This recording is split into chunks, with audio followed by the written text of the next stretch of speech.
Maksudnya, apa semua batu masuk neraka jahanam? Tidak. Ada batu yang bertasbih kepada Allah. Di Al-Baqarah ayat 74. Kita masih 24 ya, sabar 50 ayat lagi itu. Al-Baqarah ayat 74 paling kanan di pertengahan. Ada?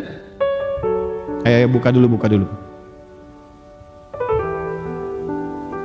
Ada? Thumma qasat ada. Thumma qasat qulubukum min ba'di dzalika fahiya kal hijarati aw ashaddu wa inna minal hijarati lama wa inna minal hijarati lama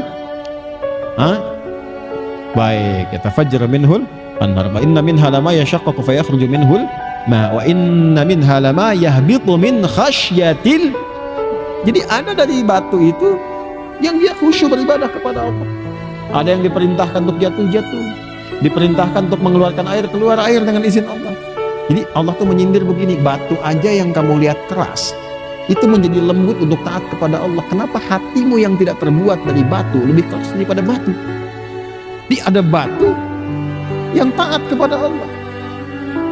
Jadi yang dimaksud batu di sini apa? Batu-batu yang digunakan oleh orang-orang yang ingkar sebagai benda-benda yang dipertuhankan, itu maksudnya. Jadi dulu ada patung-patung yang dibuat dari batu, bahasa Arabnya wathan, jamaknya authan. Authan itu 3 kali disebutkan dalam Al-Quran. Catat. 1 Quran surah 22 Al-Hajj ayat 30, catat aja dulu. Quran surah ke-22 Al-Hajj ayat 30. 2 Quran surah Al-Ankabut surah 29 ayat 17. Saya ulang, Quran surah ke-22 Al-Hajj ayat 30 di akhir ayatnya. Kedua, Quran surah ke-29 Al-Ankabut ayat 17 di pembuka ayat. Dan ketiga, Quran surah Al-Ankabut juga surah ke-29 ayat 25. 3 kali disebutkan kata authan, jamak dari kata wathan. Authan. Ini authan, bukan autan. Authan. Ta. Jamak dari kata wathanun. Waw fa nun. Artinya patung yang dibuat dari batu. Jadi zaman itu banyak patung-patungnya dibuat dari batu. Kalau dari kayu umumnya disebut dengan sonam, sonamun, sod, nun, mim, jamaknya asnan. Itu ya bedanya authan dengan asnan. Tapi kenapa disebut dengan batu? Karena boleh jadi setiap generasi punya bentuk batu beda-beda tapi dipertuhankan. Substansinya sama. Kalau dulu kan Lata, Manat, Hubal dan sebagainya. Sekarang mungkin beda-beda. Ya, batu akik dipertuhankan. Ya kan? Ini bisa memberikan khasiat luar biasa. Nunjuk bis besar aja bisa berhenti.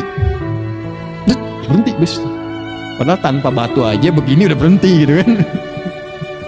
Jadi apa saja tuh kadang bentuknya bisa beda-beda. Jadi maksudnya apa? Benda-benda logam, benda-benda apapun yang dipertuhankan itu akan ditunjukkan oleh Allah di hari kiamat, jadikan bahan bakar neraka yang paling dalam untuk memberikan kesan tahqir. Kata Allah, kalau ini memang Tuhan kalian, nih Tuhan kalian aku tenggelamkan di dasar neraka yang paling dalam yang selama ini kalian pertuhankan, untuk menunjukkan kesalahan yang paling dalam dan menghinakan sesuatu yang seharusnya tidak perlu dilakukan saat berkehidupan di dunia. Paham? Untuk siapa itu disiapkan? Uiddat lil kafirin, bagi orang-orang ingkar. Siapa ingkar di sini? Nanti 2 golongan.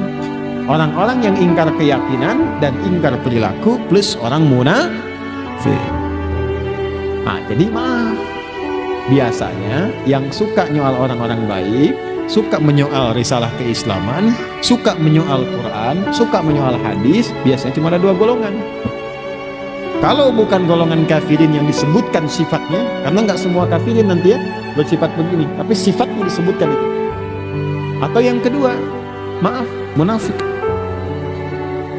Jadi kalau ada orang melecehkan orang Islam sendiri, padahal mengaku muslim juga, melecehkan ajaran Islam dan sebagainya, ini masuk dalam kategori ancaman ini. Tapi juga masuk dalam peringatan Allah dengan sayangnya Allah meminta dia taubat sebelum wafat.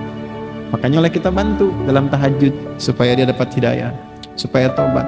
Kadang-kadang oleh Allah itu diberikan peristiwa yang mengajak dia atau mengarahkan dia untuk tobat itu.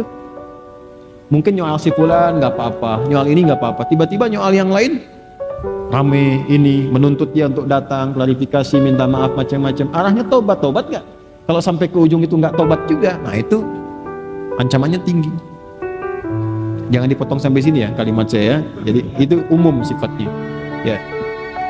Ini poin gambarannya. Jelas ya? Paham?